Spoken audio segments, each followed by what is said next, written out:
আসসালামু আলাইকুম, welcome back to my another video. আজকে আপনাদেরকে নতুন একটা রান্না দেখাবো। গরুর মাংস ঝুরা, যেটাকে বলি আমরা ঝুরা মাংস, সেটাই তৈরি করব। তো জাল দেয়া মাংস দিয়ে আজকে আমি এটাকে তৈরি করব। কোরবানি ঈদের দিন থেকেই কোরবানির কিছু মাংস, সলিড কিছু মাংস চর্বি সহকারে জাল দিয়ে এভাবে রাখলে দেখতে ঠিক এমনটাই হয়। তো আমাদের বাসায় আমার শাশুড়ি, আমার দাদি শাশুড়িরা এভাবেই তারা গরুর মাংস জাল দিয়ে রাখতেন আর সেগুলাকে পরবর্তীতে ভেজে বা রান্না করে খেতেন। তো আমিও তাদের মতো সেটাই করেছি। গরুর মাংস অনেকগুলা একসাথে একটা হাঁড়িতে কয়েকদিন জাল করে রেখে দিয়েছি। সেই জাল দেয়া মাংসটা দিয়েই কিভাবে ঝুরা মাংস তৈরি করব আজকে সেটাই দেখাবো। তো দেখতেই পাচ্ছেন আমি একটা পাতিল নিয়েছি, পরিমাণ মতো তেল দিয়েছি আর শুকনা মরিচ, তেজপাতা ফোড়ন দিয়ে পেঁয়াজ লাল করে নিয়েছি। সাথে আদা রসুন বাটা, মরিচ বাটা আর পরিমাণ মতো লবণ হলুদ দিয়ে ভালোভাবে মশলাটাকে কষিয়ে নিচ্ছি। এখন কোরবানি ঈদের সময়, তো ঈদ স্পেশাল বিভিন্ন রকমের মাংসের আইটেম তো আমাদের বাসায় হয়েই থাকে। তো সেখান থেকে ভাবলাম যে কয়েকটা রেসিপি আপনাদের সাথে শেয়ার করি। তো আজকে নতুন একটা রেসিপি শেয়ার করলাম। ইনশাআল্লাহ আগামীতে আরও অন্যান্য রেসিপি শেয়ার করব। তো ঝুরা মাংসের ভিতরে অনেকে আলু পছন্দ করে না, কিন্তু আমাদের বাসায় যেহেতু সবাই আলু খেতে ভালোবাসে, তো আমি ঝুরা মাংসের ভিতরে আজকে আলু দিয়েছি। আর জাল দেয়া যে মাংসটা ছিল সেটাকে হাত দিয়ে ভালোভাবে ছাড়িয়ে নিয়েছি। কয়েকটা চর্বি সহ মাংস নিয়েছি, তাহলে খেতে আরো ভালো লাগবে।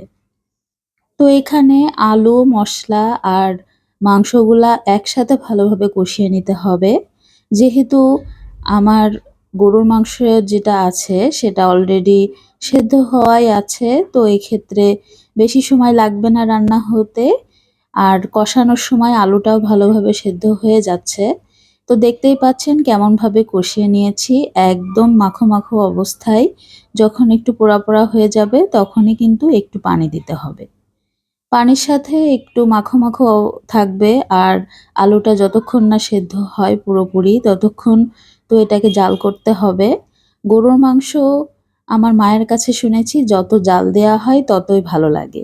আসলে কথাটা সত্য, কারণ যেদিন গরুর মাংসটা রান্না হয়ে থাকে সেদিন যেমন লাগে খেতে, ঠিক তার ২ দিন পর জাল দিয়ে সেটার স্বাদটা ঠিক অন্যরকম হয়ে যায়।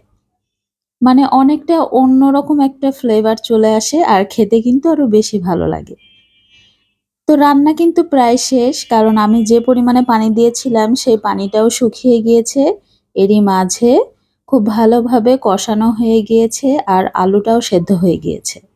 তো উপর থেকে একটু জিরা গুঁড়া আর ১ চা চামচ গরম মসলা গুঁড়া দিয়ে দিচ্ছি।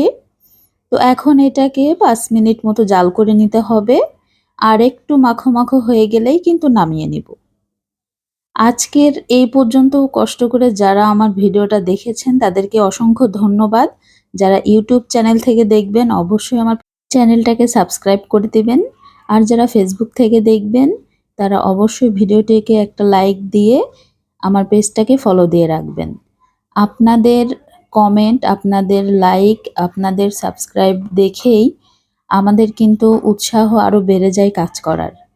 আশা করি সবার ভালো লেগেছে আজকের ভিডিওটি। দেখুন রান্না একদম কমপ্লিট আর তেল উপরে ভেসে উঠেছে। দেখতে কতটা সুন্দর হয়েছে ঝুরা মাংসটা। আপনারা কিন্তু এভাবে আমার রেসিপি ট্রাই করে দেখতে পারেন বাসায়। খাওয়া দাওয়ার সময় হয়ে গিয়েছে, তো আমি প্লেটে ভাত, ১ পিস লেবু আর ঝুরা মাংসটা দিয়ে দিয়েছি। আমরা খাবারটা উপভোগ করি আর আপনারা জলদি করে কমেন্ট বক্সে লিখে দিন কে কে এবছর কুরবানি ঈদে ঝুরা মাংস খেয়েছেন। ভালো থাকবেন সবাই। আল্লাহ হাফেজ।